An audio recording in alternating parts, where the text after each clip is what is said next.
welcome back to Kaya's Commentary. And if you're new here, welcome to Kaya's Commentary. This is a podcast that offers commentary on pop culture topics, real world issues, anything in between, and maybe even some advice every now and then. Before we get down to it, you can follow me on Instagram, Twitter, and TikTok at Kaya R. Pennington, and you can follow Kaya's Commentary on Instagram, Twitter, and TikTok at Kaya's Commentary.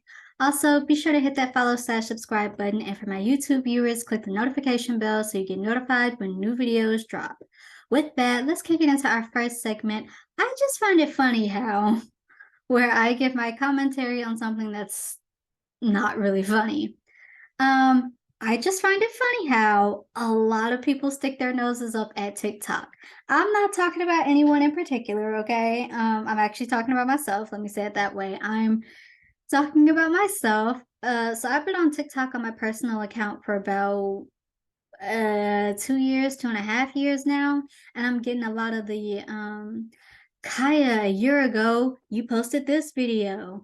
And as I look at that, I just think about my mindset them years ago on TikTok. Now, I don't think I really stuck my nose up at TikTok, but I was really like, is it worth it? I'm not gonna post anything on TikTok.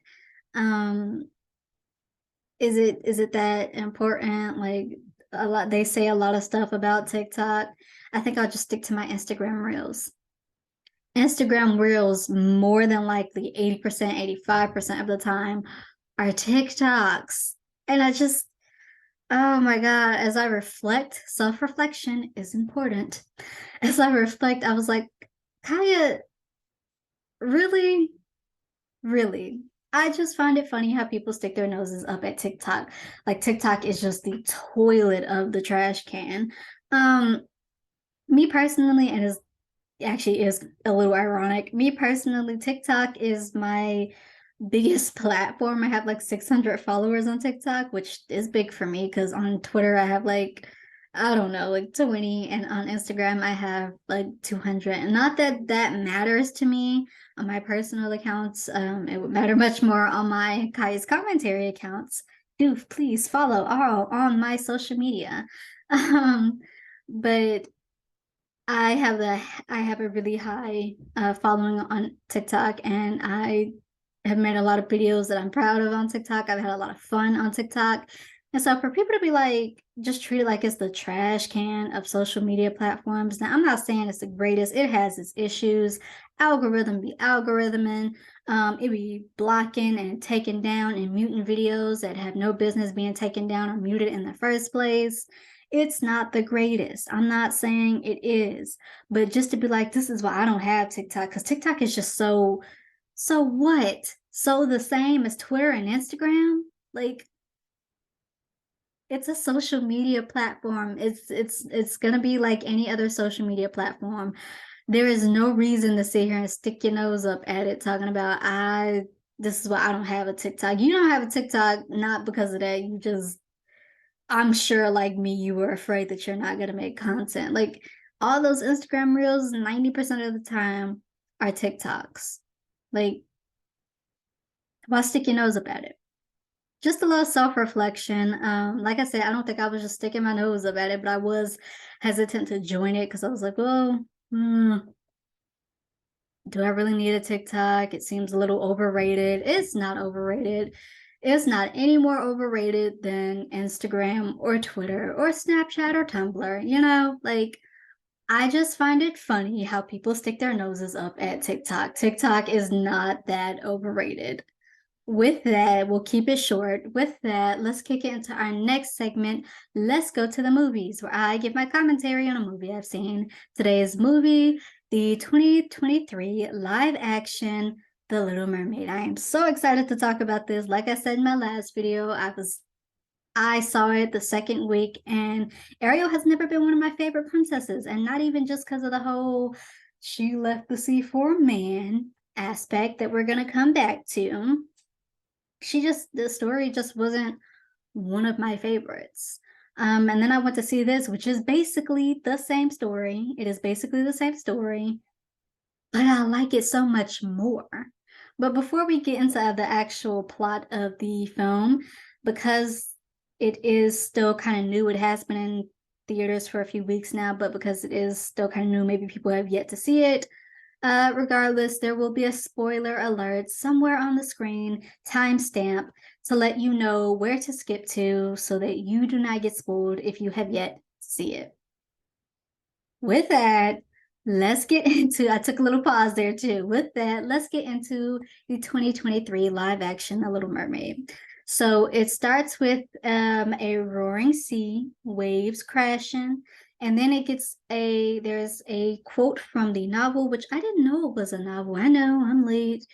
Didn't know. Regardless, like I said, it wasn't one of my favorites, so I wasn't gonna go check out and see if there was any other source material. But it starts with a quote from the book, and loosely, because I did not write it down, unfortunately, loosely, it's like, but a mermaid has no tears to cry, and so she suffers so much more because of it. Loosely, okay? And then we get more of the roaring sea, we get a dolphin swimming, and we pan up to a ship, Eric's ship. So Eric has ambitions in this film. But since this film's release, there has been beef with the animated Eric, which I'm gonna come back to. It's kind of funny. But in this version, Eric has ambitions. He wants to meet with neighboring kingdoms. He wants to trade with them. He wants to bring culture to his kingdom so that they don't get left behind. So he's going on so many voyages to do that. This voyage in particular is on his birthday, and Grimsby is like, you have responsibilities at home. You can't just be climbing the bow of your ship, and like, what if you fall off and I gotta tell the queen that you fell overboard on your birthday? Like, also in this version, we do see a queen. We see his parents, his adopted parents, rather his adoptive parent. We see his mother, his father has been dead. And so in this version, Eric was not born into royalty. He came to them in a shipwreck 21 years ago. And he knows that, right? He knows that he was not born into this life. And because of that, because it's unclear if he came to them as a baby. So in my mind, it's more like a Will Turner type thing. Like he was a shipwreck. He was maybe 7 or 10, maybe, like he was of age. He was old enough to know, right? And I bring that up because they don't mention Ariel's age in this one. In the animated version, it's like, I'm 16, I'm not a parent. And the Disney princesses are always younger than what we think they are, and way younger than their love interest. But outside of Eric coming to the kingdom like 21 years ago, we don't really know how old he is. Like, if he had came to the kingdom as a baby in a shipwreck, I just don't think that would have happened, one. And two, I don't think they would have told him that he wasn't their actual heir, which is why I think it was more of a Will Turner type situation, Pirates of the Caribbean reference. So outside of him coming to them 21 years ago, I don't think we find out Eric's age. I don't think we find out Ariel's age. For the sake of argument, let's say he's like in his 20s, and let's say she is too, okay? For the sake of peace of mind. So Eric has ambitions, and he wants to not get left behind. He wants to make connections with the king. He has goals. From there, we pan down to the sea. We see Triton calling his 7 daughters.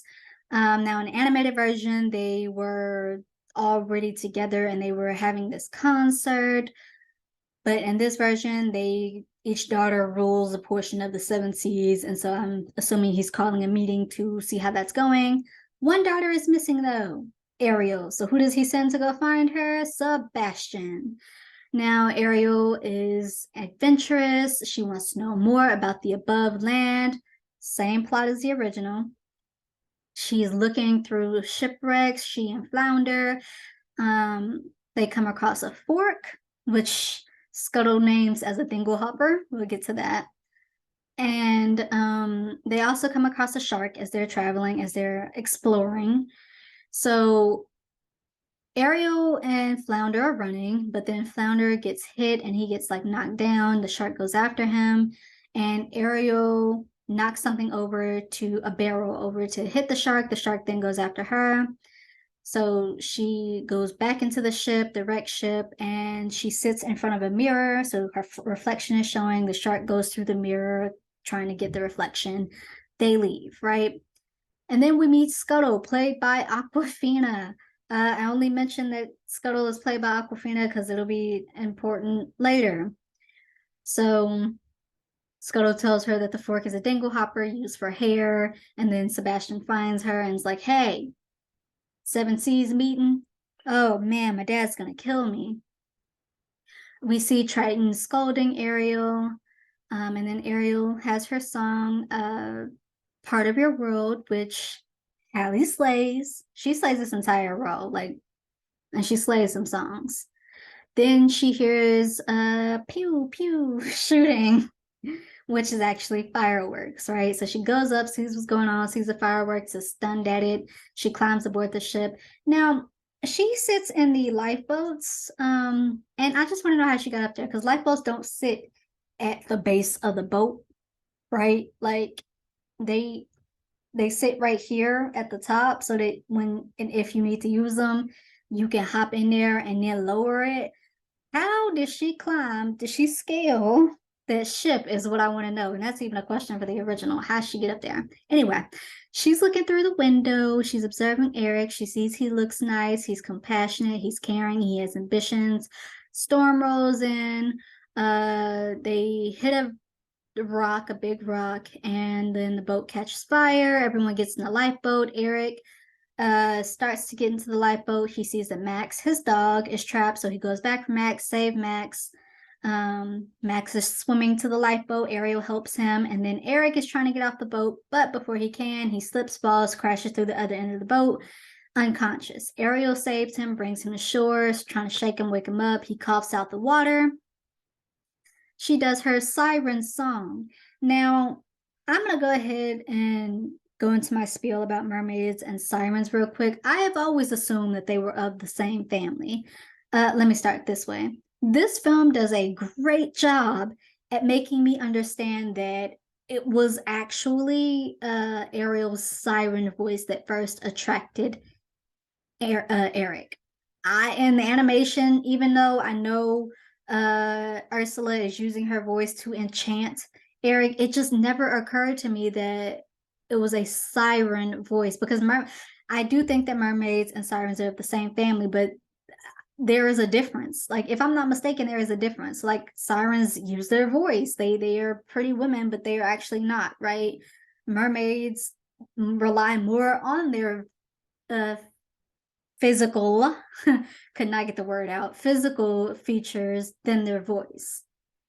Apparently I was wrong. I don't know. Like there was always a difference, but it does a great job at honing in on the fact that Ariel has siren abilities. Like I said, I know mermaids and sirens are of the same family, but I did think there was a distinct difference in that one uses their voice more and the other uses their appearance more. But anyway, she sings her siren song, and then the guards come running in because they see Eric. So Ariel crashes back into the water and she's hiding behind a rock. She watches them pull him off, and then she continues singing like Part of Your World, where she's like, I don't know when, I don't know how, but someday I'm gonna be part of your world. So she goes back to the sea and she's in a daydream. She's all lovey-dovey. Oh my gosh, human world, cute human guy. He's so nice. He's so sensitive. And so they are cleaning up the latest shipwreck, her sisters and Triton, when Ariel still is upset at Triton for like just disregarding what she wants, right? And not even listening to her. This film does a great job at going more in on the fact that she just goes unheard by him, right? So they're cleaning up the shipwreck, and her sisters are talking about how humans are dangerous. This could have been a great enemies to lovers, like borderline the deep. Like I know it's a Disney film, but take it, a mermaid, human, hate each other. Because on the flip side, his sailors are telling him mermaids are dangerous. They would kill us all if they could. His mother is saying that mermaids are dangerous. The sea gods are against us. There have been so many shipwrecks. Why? Because they hate us. They would kill us all if they could. They're stealing back. I find it so interesting, that word she used, that phrase, stealing back their land. So Ariel is being like, no, we don't have to fear them all. They're not bad. Triton comes in. He's like, yes, they are. Ariel's like, shut up talking to me, basically, as she swims away. And her sister is like, what has gotten into her? She must be at that age where she just don't want to hang around her older siblings anymore, her older sisters. I wonder who the lucky merman is. So Triton's like, oh, my little Ariel's in love. He's half right. So on surface land, Eric is going crazy looking for this woman, this mysterious woman that saved him, right? Like, and they do so good at, this man is crazed, obsessed, borderline, going crazy looking for him. He gets his song, Uncharted Waters. He's singing something about come find me, singing about his ambitions, his goals. His mother is like, you have got to stop. Your place is here now. I cannot lose you. You have to stop. He disobeys her, and she forbids him from leaving again. He disobeys her, and he's going to search for this mysterious woman, gets his own song. Is yes, this man is obsessed. And I know I've talked about how we play around with that word too much, but for this purpose, him being obsessed, especially with the siren quality, it makes so much more sense here. Anyway, Sebastian comes Sebastian comes to find Ariel, and he's like, why do you want to be up there? They suck up there. They eat us up there. Why do you want to be up there? He goes into his song, Under the Sea. Instead of having fish sing with him like the animated, Ariel sings with him, which Hallie slays. She does it. She does it. From there, Ariel sneaks away to go to her little cave of wonders where she has all her treasures. She's managed to get the statue of Eric in there, so she's observing that. Triton calls Sebastian, and he's like, hey, is my Ariel in love? Because I know you've been hiding something about it. Is she in love? And Sebastian breaks. He's like, I told her not to go up to the human world. I told her not to say that, man. I don't know why she did that. I'm sorry. I didn't. Human? Human? Who said anything about human? Triton gets all mad. He's like, human? Human? Who said anything about human? I ain't saying nothing about human. What you talking about, human? Human what? And so Triton goes. He finds her cave of wonders. He starts breaking stuff. He's like, I will get through you one way or another. So he starts breaking stuff. He blows up stuff. He blows up the statue. Ariel cries. She's upset, right? And Triton is like, don't ever leave again. And then he leaves. And then Ursula comes to Ariel. In the animated version, the eels talk a bit. And so they kind of do her bidding. They still do her bidding in this live action, but they just don't talk, right? So they do this kind of weird magical bubble thing where it's like a looking glass. And Ursula is talking to Ariel. She's like, he is so unfair to you, isn't he? Well, I can give you what you want if you want to come find me. And Ariel was like, nah, you the sea witch. The what? They calling me what? What has he told you about me? I'm Auntie Ursula. You can trust me. Come find me. So Ariel goes with the eels to Ursula. Flounder and Sebastian follow. And here, as now in the animated version, those that did not win out their deals with Ursula were turned into like crawfish or shrinkled up, whatever. They don't do that in this one. I think she actually kills them in this one because we see actual bones and a skeleton bone. But also her garden is weird starfish things. Anyway, Ariel goes and Ursula's like, you belong together. He's your soulmate. I can help you. I can whip up a spell that allows you to be human for 3 days. You get him to kiss the true love's kiss, and then you remain human. But if not, you belong to me.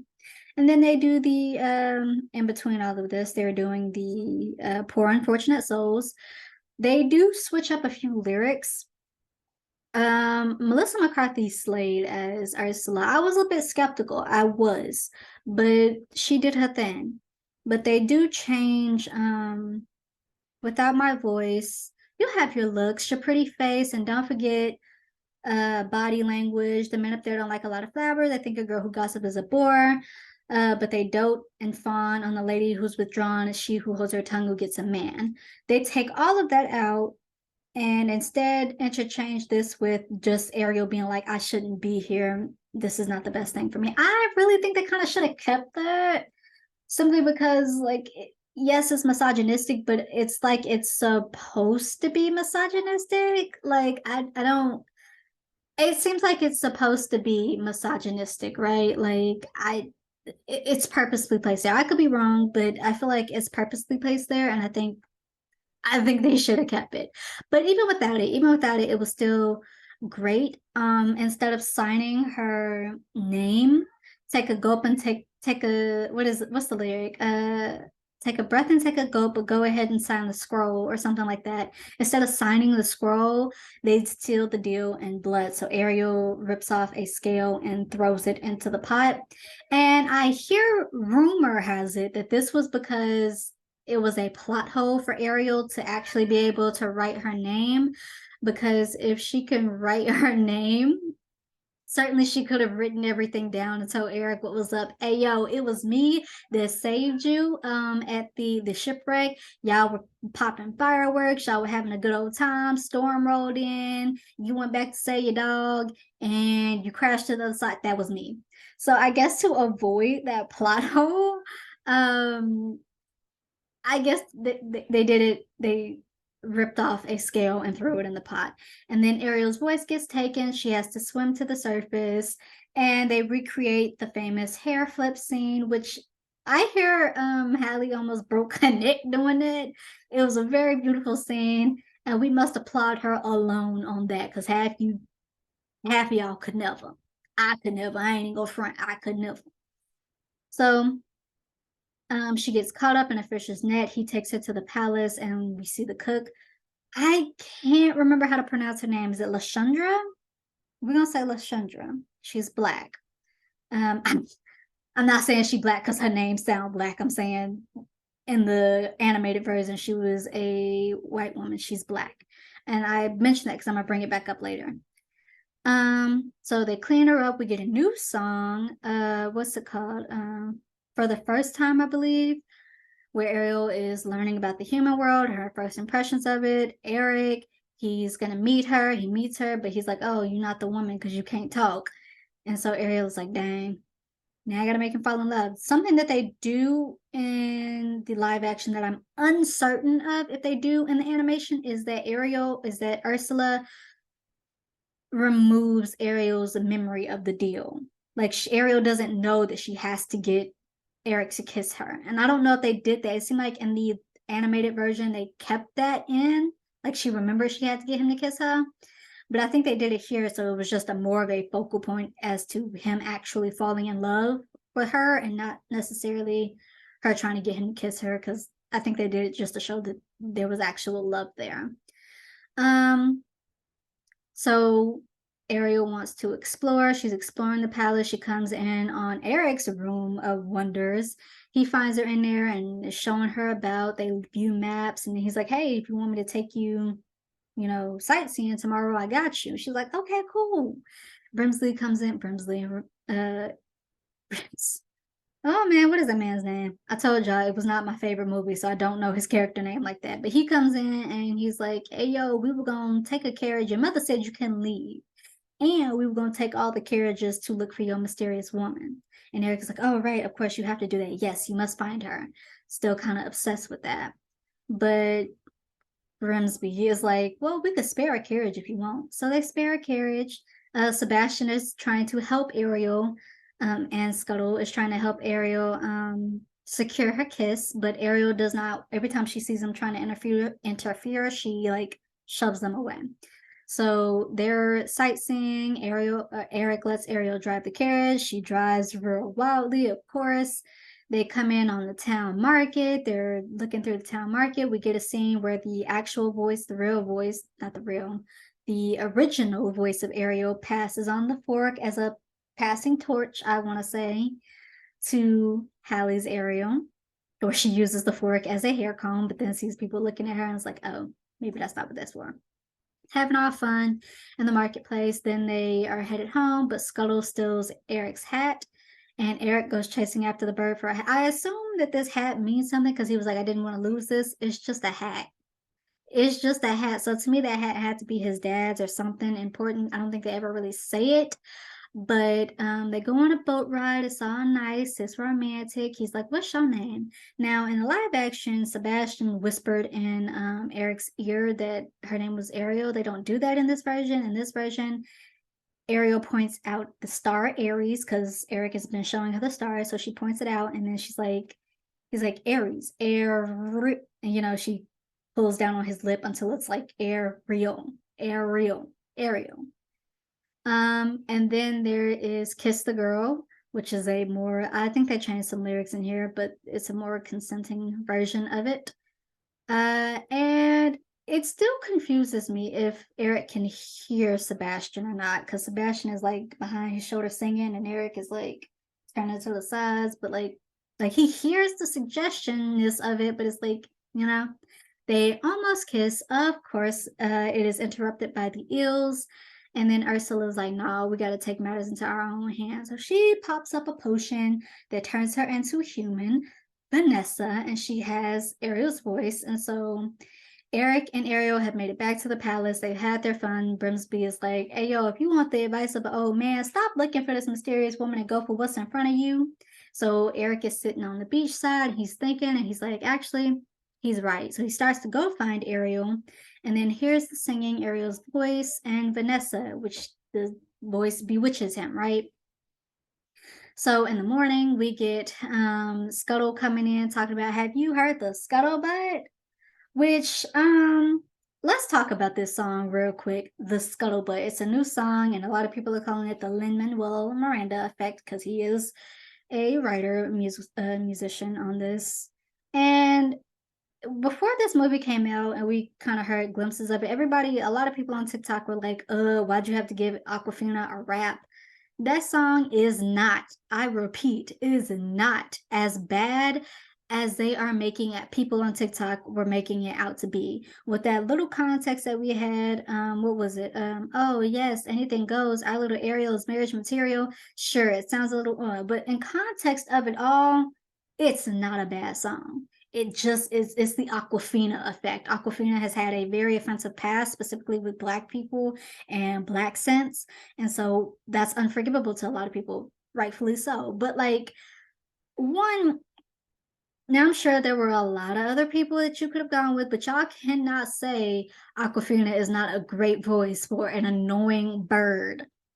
That song fits great. It does not make it. A lot of people's issues with Aladdin's new song, Speechless, or with elements in The Lion King or Mulan's lack of music was that it felt like the story was changed. With these added songs, Uncharted Waters for the first time, Scuttlebutt, these songs do not feel like it makes it a different story. It enhances the story. Like Scuttlebutt, that song actually slaps. Like it actually slaps. That song is not a bad song. It's a vibe. It's very reminiscent of Guns and Ships from Hamilton. And now I've heard rumor that a lot of people feel like Lin-Manuel Miranda is a Tyler Perry. He has a Tyler Perry effect. So it will be a fair assessment if you're like, I'm tired of him because he has a Tyler Perry effect. But outside of that, what is y'all beef with Lin-Manuel Miranda? Like, has he done something offensive for real, for real? Because like without him, you wouldn't have had Hamilton. And let's not, outside of the fact that Black and PLC are playing slave owners, let's not act like Hamilton wasn't a jam and is not a jam. It's still very much a jam to this day. Let's not act like you wouldn't have bops from Moana and from Encanto. Like y'all was heavily feeling We Don't Talk About Bruno. Like, what is the Lin-Manuel Miranda hate for real? Like, has he done something that's like I need to know about? Like, seriously, that song is not as bad as people are making it out to be. Aquafina as Scuttle, it fits, it tracks, y'all. I know her past. I'm not trying to disregard that, but that tracks. It's not that bad. Anyway, Scuttlebutt song basically is like Eric is gonna propose. Ariel goes downstairs all excited, sees Vanessa, and runs away. Scuttle is searching for Ariel. He comes across Vanessa using Ariel's voice and realizes it's Ursula Seawitch, which a lot of people are sitting here being like, actress that played Vanessa should have played Ariel because she has such a better voice than this is y'all. There's no logic to y'all racism. Nothing, because that's Hallie's voice during Vanessa's run. That's Hallie's voice. That's her vocals. Like, stupid. Anyway, and Scuttle goes find Flounder and Sebastian. He tells Ariel. She tells them, she tells Ariel. Ariel is running, trying to make the engagement. Scuttle and Flounder goes to tell King Triton. Scuttle and Sebastian are trying to stop the wedding. Ariel gets there just in time as Scuttle and Max start attacking. So Lashandra is holding on to the dog, and Max just runs and starts attacking Vanessa, and Lashandra is just like, okay. Ariel come in. She yanking down Vanessa. She's pulling out her throat. She wins. She breaks the the little capsule that had her voice. She gets her voice back. And they're about to kiss, but sun goes down. So Ursula drags Ariel back to the sea. Triton finds them. He stops them. He gives up his life for Ariel. Ariel is trying to fight Ursula. Eric comes in trying to help. Ursula ends up killing her ills, which really affects her. So she, giant kraken type stuff. And in the animated version, Ariel is the one that's like being thrown around in the ocean, and Eric ends up saving her. In this version, we flip it. Eric is the one being tossed around in the ocean, and Ariel is the one that comes in and impales Ursula with the ship's bow. It's all saved. Eric is he's saved. Ursula is gone. Ariel is torn between going to him or going to get the trident. She goes to get the trident. It brings back her father, and it's all good. It's like a few days later. Eric is like, we have to go save her. And Eric's mother is like, no, we can't. Like, you were right. I was wrong. They're not evil. They're not bad. You actually loved her, but our worlds just don't mix. So it's been a few days. Ariel is depressed. Sebastian is like, the best thing you can do for her, King Triton, is to give her what she wants. Triton gives her legs. She goes back to sea, to land. She finds Eric. They marry. And they are going to uncharted waters. They are going to continue exploring and making sure that land doesn't get left behind. Ariel has a talk with her father. She's like, thank you for listening to me. He's like, you shouldn't have had to give up your voice to be heard, but we will all still be here for you. All her sisters, all the mer people pop up. Triton gives her boat, their little boat, because they're rowboating out until their ship. So he gives their boat a little push, and they're riding a wave out to their ship. That's the end. This has got to be the first film that I will give a 10 out of 10 to. Like, 10 out of 10. It's the same story. But I like it better here. Like, I think the added songs really helps. And adding more depth to Eric's character, and more reasoning for why Ariel did what she did really helps here. Now, let's go ahead and get into others' critiques of the film. So a lot of people were being like, oh, the actress who played Vanessa should have played Ariel. She had a much better voice. That's Hallie's voice, you dumb. Let me stop.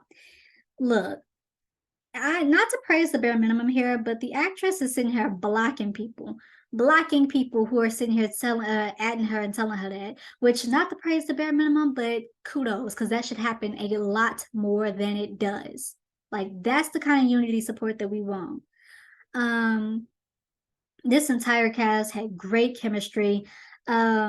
during the song Scuttlebutt, like this is obviously you can make the argument that oh anybody can express their facial features without talking, but I'm gonna take a wild leap of faith and say black women do it better. Anyway, um Lashandra is well, let's do the scuttlebutt. Scuttlebutt, she is singing and she has a line. She's like, "Hey kid, you're awfully quiet."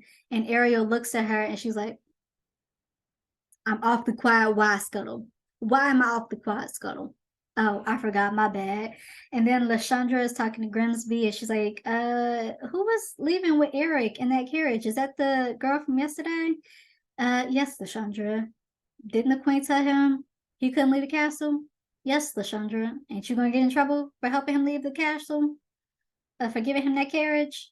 What carriage, Lashandra? Lashandra's like, you know what? I'm gonna let that pass. Like, it facial features alone is like I see a lot of people saying Halle was expressionless. Not at all. Not at all. Um, what else? I think, like I said, I think this entire cast was great. Everyone had great chemistry. Um, it's so funny to me that I just never would have thought the whole trading out the scab, the sign the scroll for the scab. I just never would have thought that. Like I never would have thought she could have wrote that down. She could have wrote everything down until even in the anime, I never would have thought that. That never crossed my mind. Like y'all, if it was a plot hole, it was one lost on me. It was one lost on me, y'all. Um, what else? Like I keep saying, everyone had great chemistry. The storytelling, it just adding more depth to this story, to this character as to why they did what they did makes me more interested in the story. Eric in the animation, a lot of people say he was just smiles and dimples. Um, comparing the live action when she turned back into a mermaid and he just still holding on to her versus the animated version where she turns back into a mermaid, he's looking at her like, what she want me to do, you know? Like, even though he had his moments in the animation, it was so funny to see people have beef with. I did not like, I don't like Ariel. I did not like Ariel, the story, the animated version in general, but to see people have specific beef with that character, no one liked that. Like, y'all. Also, let's go back to this concept of Ariel left the sea for a man, because a lot of people are like, no, she didn't. Oh my God, no, she didn't. And I kind of get it because with this release of this live action, people are using that almost as a dog whistle to be like, why am I gonna take my kids to see a movie where she leave the ocean for a man? But I just want to acknowledge that two things or multiple things can be true at once. It is very possible that a animation written most certainly by white men showed a 16-year-old girl leaving the sea for a man. It is okay to acknowledge that the cartoon animated version, they were a bit superficial. I mean, they were having a whole concert singing about the praise of their king, of their like it's a little superficial in the animated. Like two things can be true at once. And even in this film, he wasn't the sole reason, but he was a driving factor. Like it slowly became from part of that world to part of your world, your being Eric. Like Ursula reeled her in talking about he's your true love, he being Eric. It wasn't the sole reason, but it is a factor.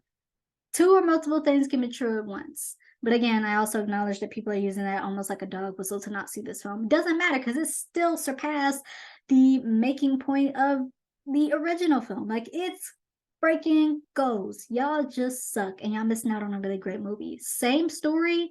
It just made me like it more. Like it just made me like it more. Like I watched it as a recording. I watched it like 3 times already. I like this version. When it hit on Disney Plus, whew, baby, let me tell you, I like this version a lot more.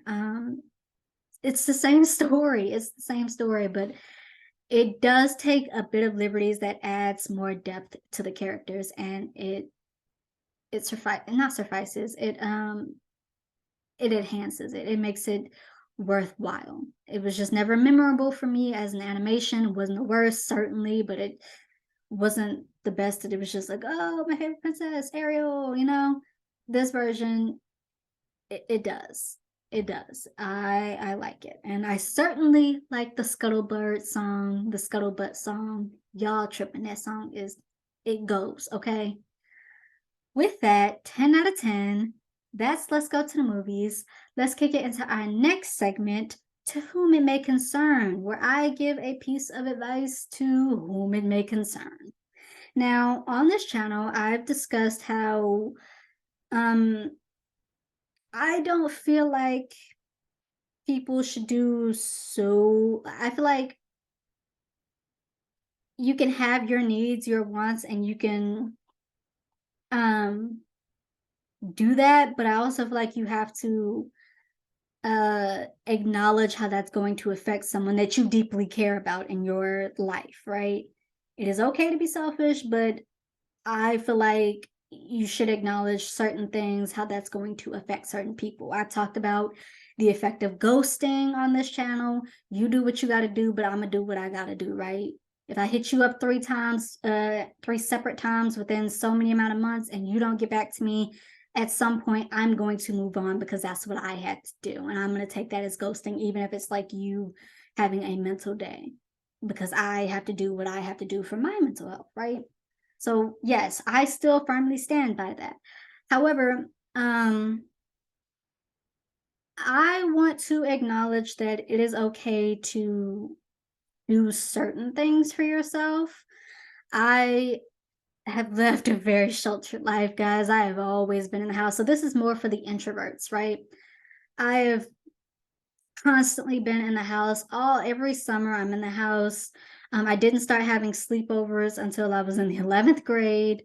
Um, I lived a very sheltered life. I was always in the house. And because of that, it has taken its toll on me. And it is hard for me to get out of the house. I've also had responsibilities in the house, responsibilities that are my responsibility, but at the same time are not fully my responsibility.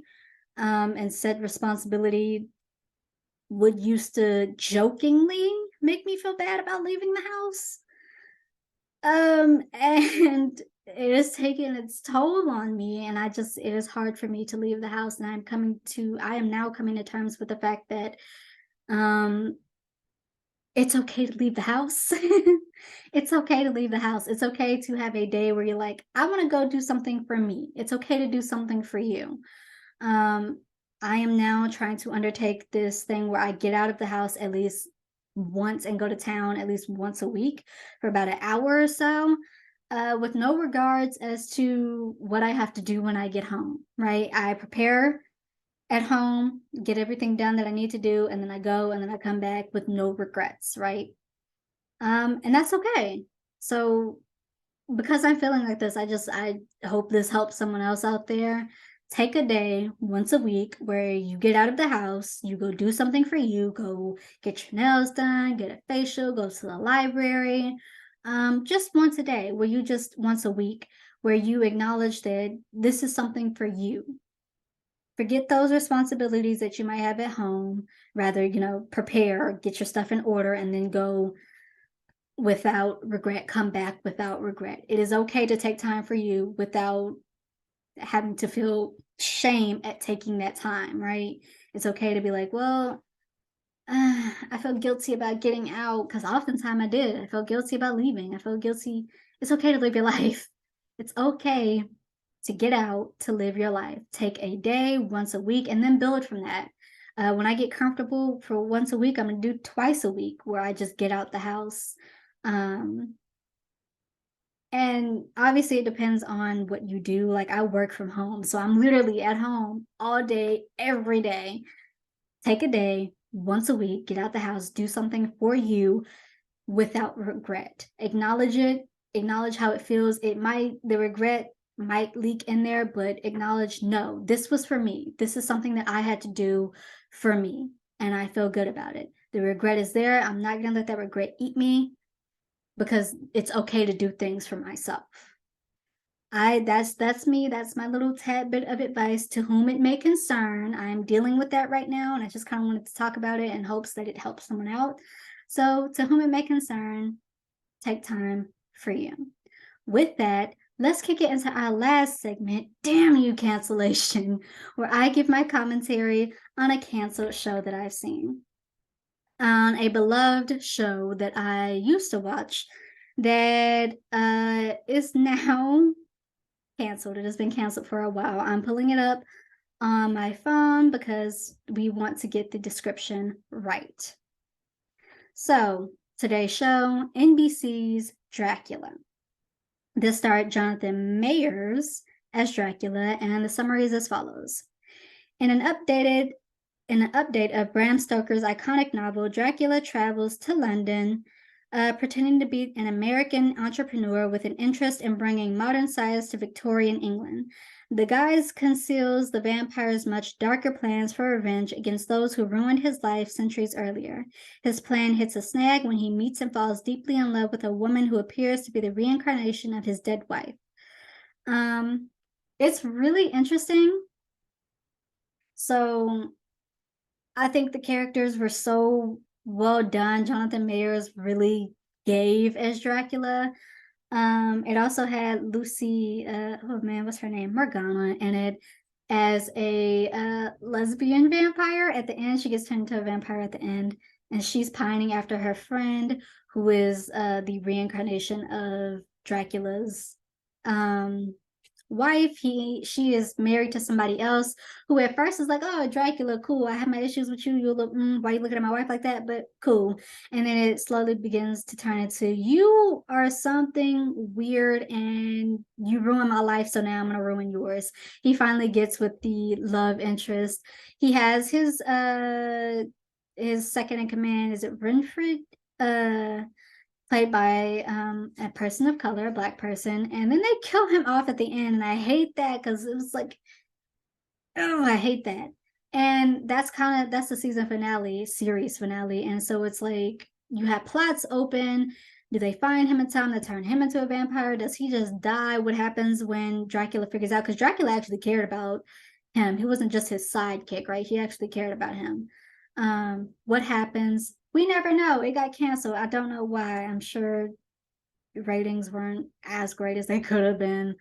But damn you, cancellation, because that show was really good. Like, I maybe a second season, second to 2 to 3 seasons at the very least. I would highly recommend checking it out. I don't know if you can find it anywhere free, but I would highly recommend checking it out. It was very interesting concept. And the actors acted down in that show, and I hate that it got canceled. It was interesting. I remember staying up. It came on at like 9. I remember staying up just to watch it, only for it to end in this suspenseful note, this cliffhangery note, where Dracula finally gets with the love interest. Lucy is a vampire now. Lucy being Morgana. She's a vampire now. She's pining after the love interest. The love interest knows, and she's like, oh, Mia. The love interest name is Mia, and she's like, I don't know. I think Mia finally figures out that Dracula is a vampire. Renfried is dead or dying. Dracula has enemies coming for him. Like, what happens? We never know. Damn you, cancellation. And with that, that's Kaya's commentary. Thank you for listening. Thank you for watching. Please be sure to hit that follow/subscribe button. If you like this episode, leave comments, leave likes. Let me know any of your thoughts and opinions. Do you agree? Do you disagree? Be respectful, but certainly let me know any of your thoughts and opinions on any of the segments that I had.